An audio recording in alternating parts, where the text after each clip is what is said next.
Good afternoon, welcome to my new channel. I'm here to talk about China and its past and its present and its future.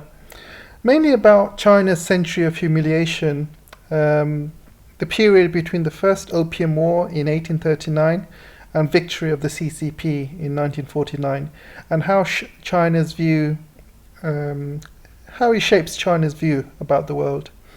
Okay, so what the West doesn't understand about China is China has suffered 100 years humiliation as part of from the West, and 100 years they've had since the Opium Wars in 1839, where the Western powers defeated China, took over their ports, got their Chinese people hooked on opium, caused lots of civil unrest, civil wars.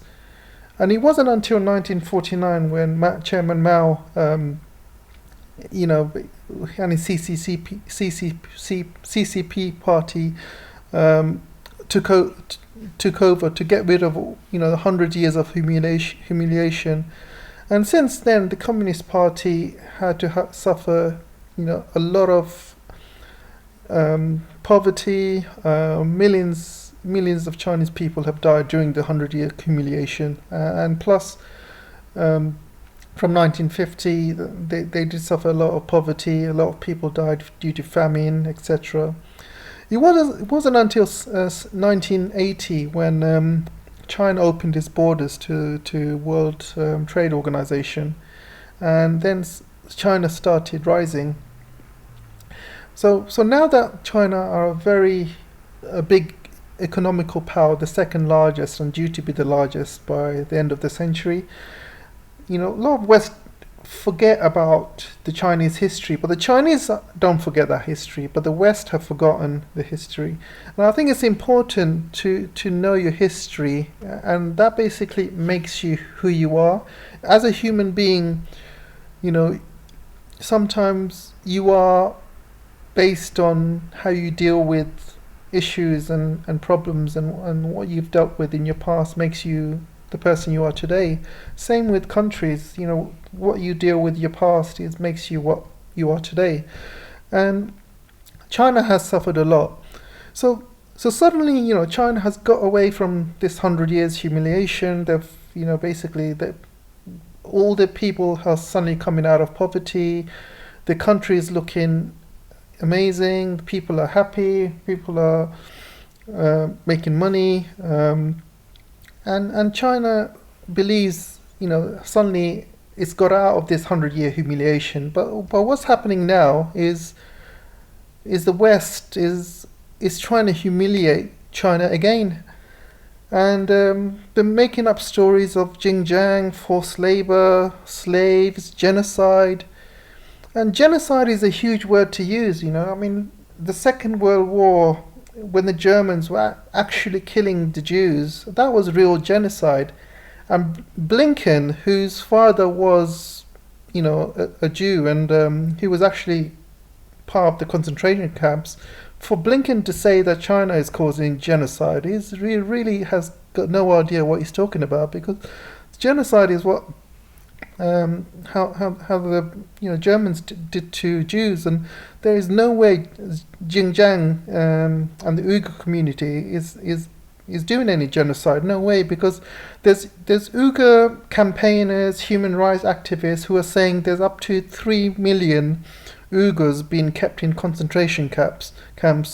How can that be when there's 12 million Uyghurs living in Xinjiang? So how can a quarter of the population live in concentration camps? It makes no sense. If there was, why are Muslim countries not speaking up about this? Because Turkey, Uyghurs come from Turkey, and why, if there's a quarter of the population in concentration camps, Turkey would be in uproar, thinking, you need to release a quarter of a Uyghur population you've kept in concentration camps. There's no evidence, and the evidence that has been shown in BBC and other news sites is satellite images saying, they're being kept in concentration camps. Look at these satellite images. But these satellite images can be anything. It can be schools, colleges, who knows? I mean, showing satellite images is not evidence. That's absolutely stupid. Anyway, China suddenly come out of this, 100-year humiliation, and the West is just trying to put them down, with the trade wars and insults, and China feels, the West is still trying to humiliate them, coming up with all these lies and accusations, and rightly so. China is fighting back, and Chinese are very angry about this. So what the foreign policy of China, what China are not going to do is heave into the West. Okay, they're not going to listen to the West and become their poodle and do whatever they want. China's got its own legs. They're a dragon. They're rising. The dragon has risen, and China has not forgotten what the West has done to China in the past and what it is trying to do today. So this is why China is building a huge navy. They're spending a lot of money on their defense, and they will never ever allow this 100-year humiliation ever to happen in Chinese borders ever again. That is why China is building up their army. But China is clever because they're not just putting money into the army like the Russian Soviet Union in the past, where they had Cold War with America, and Russia was putting so much money into their military that eventually the Soviet Union collapsed, and that's not going to happen to China. So China has realized the way to be strong is to have a strong economy, have lots of money, and with that money you can build a very strong military, and with that money you can do a lot. Money gives you options, money gives you power, and the Chinese have realized that. That's the mistake the Soviet Union had made. They put all their money into defense, nothing in the economy, and they collapsed. So China is learning from that. To be a top country, top power, you need money, and you need a very good economy as a base. So China is doing that, and China is building a huge economy, a huge military, and I can tell you this right now: the 100-year humiliation will never ever happen again in China, and the leaders are currently going to make sure that never happens. And kudos to them, really.